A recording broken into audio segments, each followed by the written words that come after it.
Good morning! So, for today's video, tayo ay mag-unbox ng mga pinamili ko sa IKEA na worth 3,600. Kasama na yung shipping, which is, I think, nasa 260 pesos. Kasi nasa provincial kami. Pero I think pag Metro Manila, 170 lang yung shipping. Depende rin kung gaano karami. So, ayan, papakita ko sa inyo yung state ng aming office. Yung mga binili kong IKEA products ay pang-office para maging organized ang aming home office kasi sobrang gulo. Papakita ko sa inyo. Yan, isa yan sa mga gulo. Joke lang. Ayun pa, may isa pang gulo dun. So, ayan o, wala kasi kaming storage kaya ang gulo-gulo niya. Dito dapat may storage, tsaka dito sa original plan. Kaso, kinapos nga sa budget, kaya ganyan lang siya. Ito ang aming office. So, yan yung before natin. Ito na yung mga IKEA. Ilalabas ko dito tayo mag-unbox para maluwang.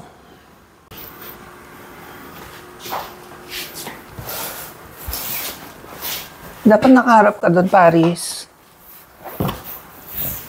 Pang thumbnail. Bebe girl, lali ka dito. Sama ka. Dito ka. Saan mo gusto? Oh, dito. Dito, bebe girl. Sali ka dito. Pakita ka. Yan.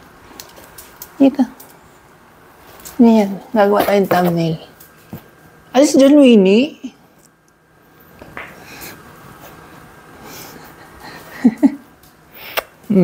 Sige na.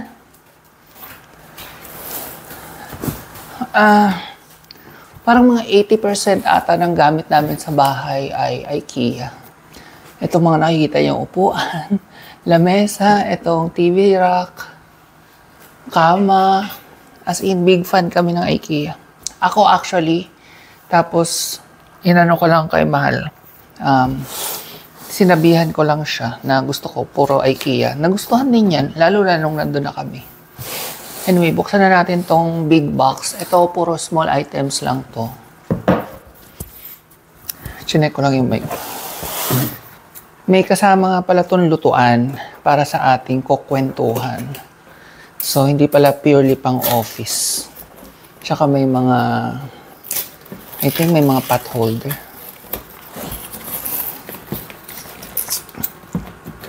Ay, curious si Bebe Girl. Wala, hindi kita nabigyan ng toy pala. Ano? Dapat binilhan ng toy yan si Bebe Girl.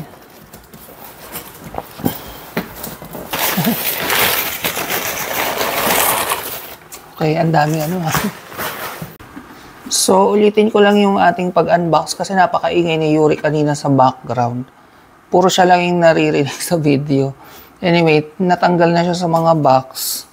So, ito nga, meron tayong yung lutuan. Ito ay gagamitin natin sa kukwentuhan. Tapos, meron tayong, bumili uli ako nitong eco bag. Kasi ginagamit namin to sa pamamalengke. Tapos, pag nandito si Mama ay bibigyan ko siya ng isa. Dalawa kasi to. Tapos, meron tayong apron. Para sa kukwentuhan din natin to gagamitin. Tapos itong dish towel. So, pang tuyo-tuyo, ganyan. Tapos meron din tayong hand towel. Ayan. And ito, organizer para dun sa shelf. Ayan. 100 each to. Yung etong lutuan, sorry hindi ko nasabi yung price. Yung lutuan ay 350. Tapos yung apron ay 90 pesos. Yung hand towel, nakalimutan ko na. Basta i-flash ko na lang sa screen yung mga price. Tapos ito ay yung slim na shelf.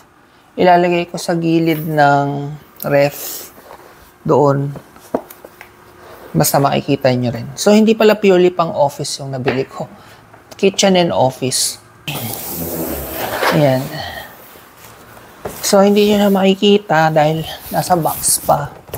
I-assemble ko na, tapos tsaka nyo makikita. Ito naman, $9.90 each. Ito yung pinakamurang shelf talaga na nakita ko. Mas mura pa kaysa sa Lazada or sa Shopee. Tapos IKEA na to. $9.90 lang.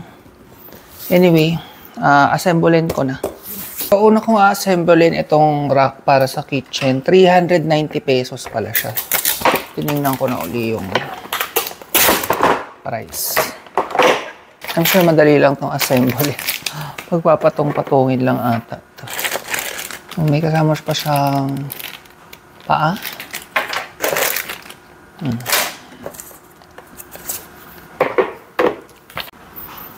Yan, na-assemble ko na yung ating Vesken. Nung una medyo nahirapan ako, pero nung na-figure out ko na, okay naman. So, dito siya.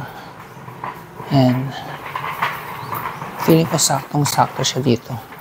Oh, parang sinukat. Diba? Iusog ko ng konti itong tawag dyan.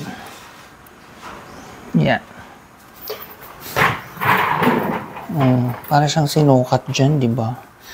Para dyan yung ating mga toyo na gagamitin sa ating kukwentuhan. Pag kailangan ko, ganun lang. For only 390 pesos. Meron na kayong ganyan. Okay, ito naman yung ating next na i-assemble. Ito pala yung Bagebo shelf unit. Ayan, para rin siyang Lerberg, pero yun nga. Hindi siya slanting. So, ganda niya. Yan yung before. Ayan, tinulungan ako ni Gerald kasi medyo mahirap pag mag-isa lang. Umabot ng mga 40 minutes. So, yung isa mas mabilis na yun. Ayan, nabuo na namin parehas. Mas mabilis yung pangalawa, 20 minutes lang. Kasi dalawa na kami. Ngayon, ayusin ko na yan dun. Ang daming nakapatong ditong jacket, tanggalin ko.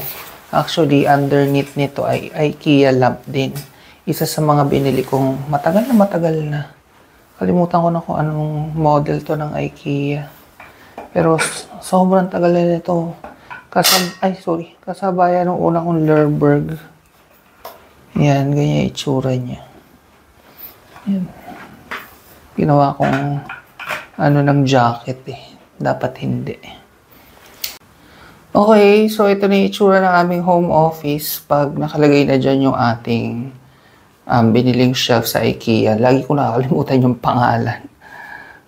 Tapos saktong-sakto tong binili kong organizer, Sucker Bit. 100 pesos ang isa. Kasya 3 sa isa.